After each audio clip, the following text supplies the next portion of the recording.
수량 경쟁하 두 개의 기업을 가정할 때의 과점 시장에 대해서 이야기해 볼게요. 두 개의 기업이 동일한 비용 구조를 갖고 있음을 가정할 겁니다. 아주 기초적인 부분을 중심으로 설명을 드릴 거예요. 1번, 꾸르노 경쟁에서는 각 기업이 상대방의 현재 가격을 주어진 것으로 보고 자신의 가격을 결정하는 방식으로 경쟁한다.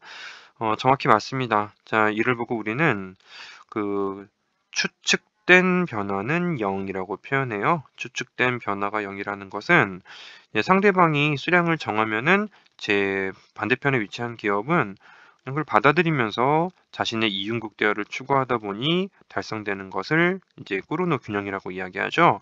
그래서 우리가 이런 그래프가 있습니다. 전체 수요 곡선이 이렇게 있는데 MR 곡선이 있고요. 이제 본인의 MC가 관통하는 점에서 이윤국 대화를 추구하려고 했거든요. 근데 상대방이 일정 수량을 생산해 버리면 전체 수요 곡선이 그만큼 왼쪽으로 줄어들고 MC 곡선이 이렇게 MR이죠. MR이 바뀌고 이런 점으로 이제 첫 번째 기업의 생산점이 바뀌는 거, 이런 균형의 변화를 우리가 보통 이제 이야기를 할 수 있습니다. 그래프 자체가 매우 중요한 건 아닌데요. 일단 첫 번째 정의에서 이제 옳다라는 걸 우리가 이제 이야기하면서 조금 더 부연 드린 것이고요. 2번, 이건 팩트예요. 슈타켈버그 모형에서 선도자는 추종자보다 더 큰 이윤을 누릴 수 있다. 일반적으로 이제 선도자의 수량하고 그다음에 추종자의 수량을 비교해 보면은 선도자 쪽이 조금 더 크다라고 하더라고요. 그래서 어차피 시장에서 가격은 동일하게 두 기업에게 직면되어 있다 보니 생산량이 조금 더 많은 선도자가 더 큰 이윤을 누릴 수 있다라고 합니다. 3번, 슈타켈버그 모형에서 수량 선도자는 추종자의 반응 함수와 상관없이 독자적으로 자신의 생산량을 결정하는 게 아니고요. 반응 함수를 고려하는 거예요. 반응 함수를 고려해서 자신의 생산량을 먼저 선택하는 것뿐입니다. 따라서 슈타켈버그는 자신의 맥스 파이 수식 끝자락에 여러분들 기억나십니까? 제약 조건에 수요 함수뿐만 아니고 상대 기업의 반응 함수를 가지고 있다. 이제 우리가 이렇게 정리를 해둔 적이 있었죠. 자, 4번. 꾸르노 균형을 진행하는 중 담합을 형성하였고 잘 유지되고 있다 하더라도 두 기업의 영업이 마지막 영업을 앞두고 있다면 두 기업은 담합에서 이탈하는 것이 우월한 전략이다. 일반적으로 담합의 지속성에 대해서 이야기할 수 있는데 이게 유한반복 게임이 있고 무한반복 게임이 있다라고 설명드립니다. 무한반복 게임이 있고 이제 유한반복 게임이 있는 것인데 무한반복 게임은 적절한 이탈 시 손해를 볼 수 있을 정도로 적절한 보복 조치만 존재하면은 담합이 유지가 될 수도 있다고 하는데요. 유한반복 게임에는 이 선지처럼 마지막에 이탈하는 것이 무조건 유리해요.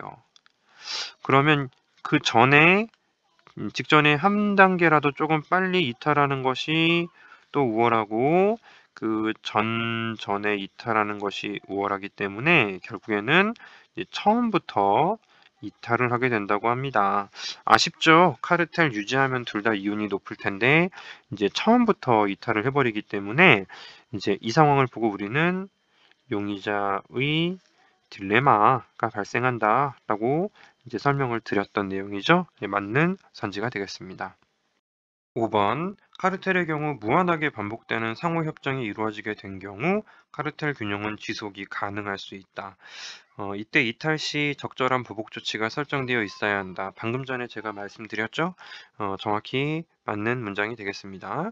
적절하게 보복 조치가 설정되었다라는 그 적절하다는 의미는 방금 말씀드린 것처럼 이탈할 때 내가 이제 발생하는 이윤의 현재 가치보다 지속할 때 나의 이윤의 현재 가치가 더 높도록 만들어주는 거예요. 프레젠트, 밸류, 이탈, 파이, 이탈 이때 하고요.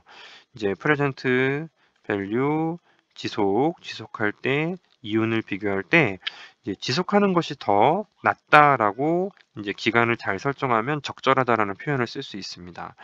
6번 꾸르노 균형보다 슈타켈버그 균형에서의 자중 손실이 더 크다라고 하는데요. 얘는 사실 계산을 해보셔야 되는 문제입니다. 시장에서 결정된 가격이 높은 쪽이 자중 손실이 낮을 것인데, 다만 우리가 이제 엿볼 수가 있는 게 우리가 이제 시장 전체 기준으로 직선의 수요 곡선을 가정하면 여러분들 이거 기억나실 거예요.